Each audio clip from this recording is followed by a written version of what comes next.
Hi, Sydney Leroux is here. Welcome. Krieger. I thought we could kick off this monumental moment with the one and only. And I'm so grateful that you're here. I'm so grateful that you want to spend some time. I want to ask you first, how are you? I'm good. I'm so good. It's nice being back in LA and playing, and yeah, I don't have any, I'm good. And just chilling. Yeah, just chilling as a professional athlete, as much as professional soccer player. Yeah. Yeah, because I remember when we were talking and you were still playing in Orlando, that, you were thinking about, leaving and moving on to the next phase and team, I guess I should say. And LA was such a perfect option for you to come back to, so to speak, like your second home. For sure. So how has that move? I know that Orlando, maybe didn't end the way that you had thought. And then wanted to kind of come back and come play for, the city that you've lived here before. I feel like, when we played in Orlando, we talk about that, like the good old days where we're like, I never thought that we would play anywhere else or that there would be any other opportunity. LA didn't even exist at that point. So once you left, I was like, well, I gotta go. The bag. Gotta go. Get out of here. But no, I loved my time in Orlando, but as soon as I got the chance to be able to come back to the West Coast, and, I do feel like LA, if any place in the States is going to be my home, then LA would be coming home. So I'm really happy. Yeah, and it seems that way. I obviously talk to you often, but also just watching how happy your kids are here too, and how, they're both thriving and they're doing so well. And when you post about them in the stands and everything, I kind of tear up because it's just like, I know them well too, but it's just nice that they get to see the work that you put in. And you know what it's like. Yeah, and just just tough. how you motivate them. How does that feel, like knowing that they're there, kind of sharing these memories with you? Yeah, I think my big eye-opener was probably my moment with Cassius, where I came back from my injury and I scored, and he was crying tears of joy, which I didn't even realize that a 6-year-old could understand those emotions, because it is emotional for us, It's like coming back. I remember when you were coming back from your ACL and doing all crazy stuff to just try and feel a little bit of normalcy. And I think normal to us is just being on the field and doing what we do best. So. Yeah, of course. And I know that, kind of being new to, new to the team. You weren't new, but you're coming in, you're a huge player, you are bringing such quality, and, you're going to be a franchise player. You're the new leader. You are it. And how did that feel for you, kind of taking that role on? As I'm Sydney Leroux and I'm here to do a job and get it done. But how did that feel? Yeah, I think it was tough because Press got injured.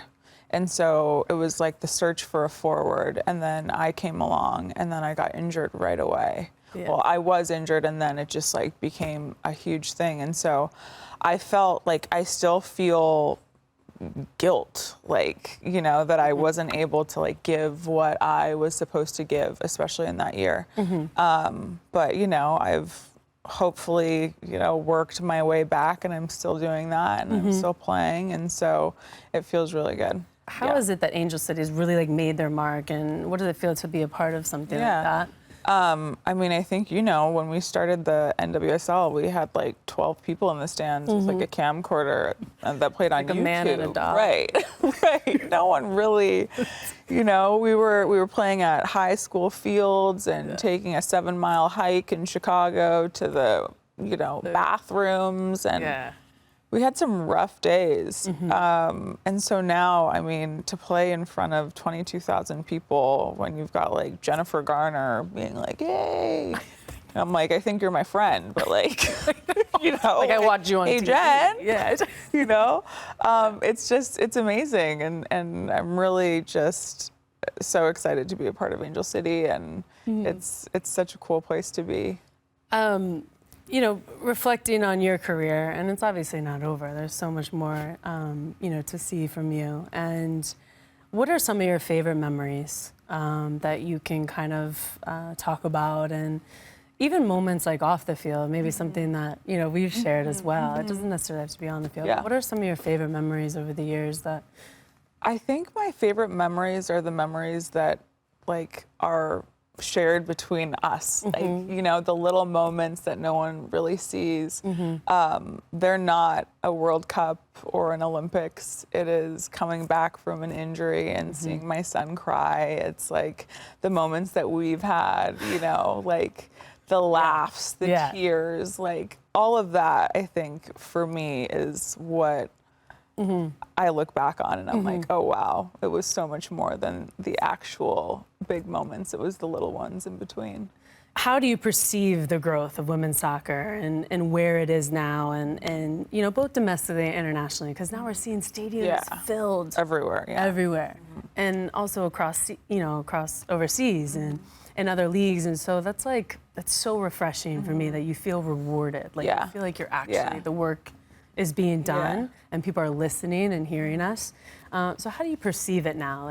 What do you think of women's football and where it is in the moment? I think it is so different than what we ever imagined.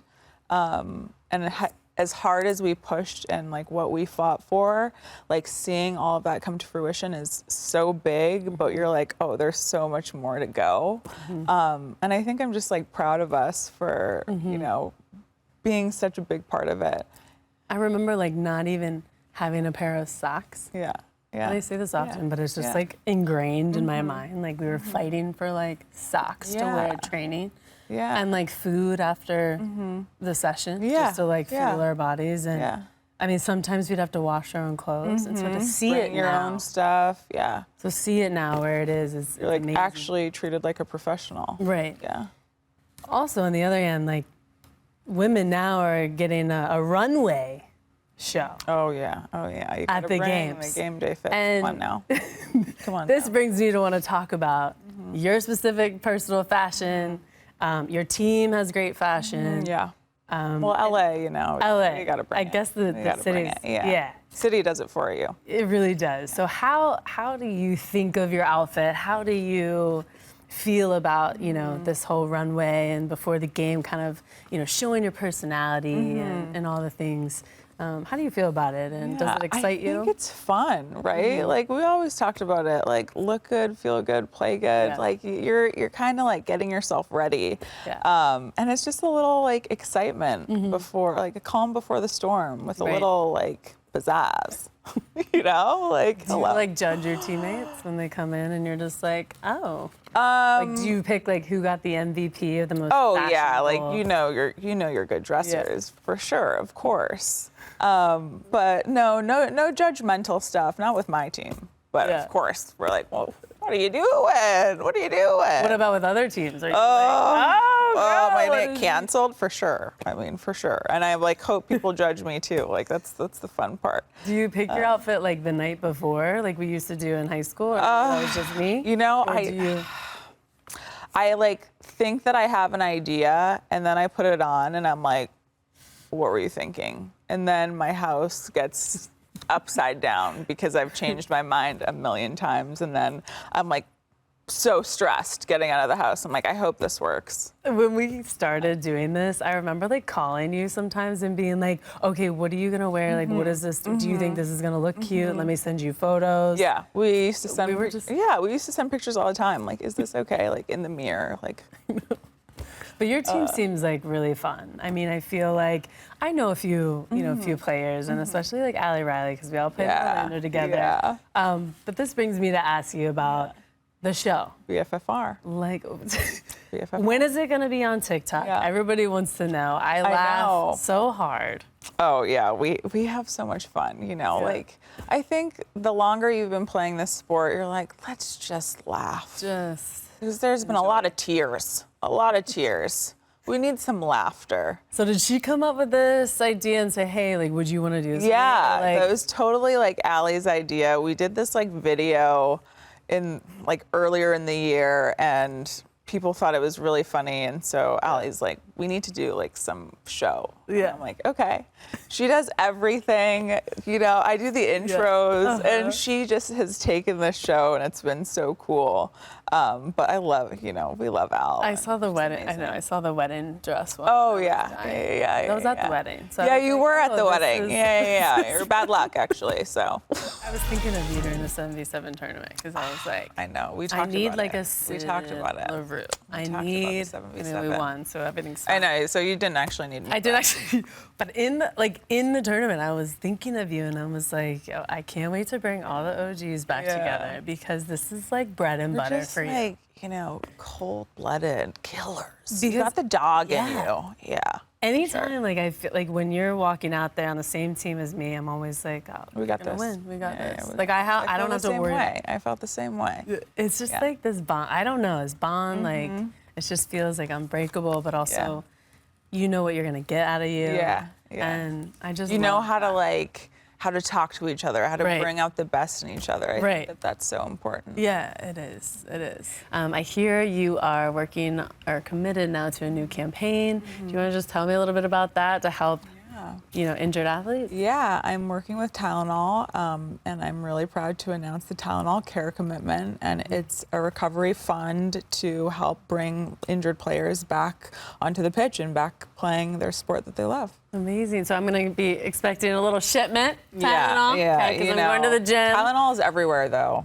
Kids, Yeah. fevers. Tylenol PM, though. Yeah. Tylenol PM. That's Tylenol what I'm going to aches need. and pains. We got it all. You know, I know you've gone through a lot, like struggling through injury and fighting through adversity, and like you're so resilient, and your mentality is like unmatched because I've seen it like firsthand.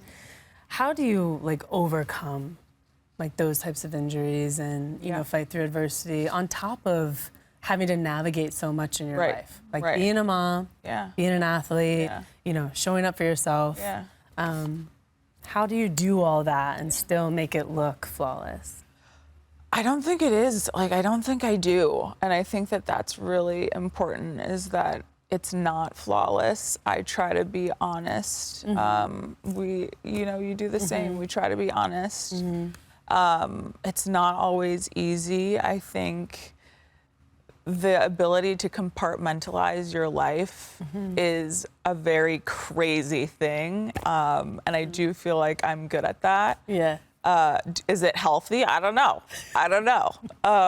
But I think, I have the kids and I have my job and then I have like my own life, and you're trying to figure out this perfect balance, and there's not.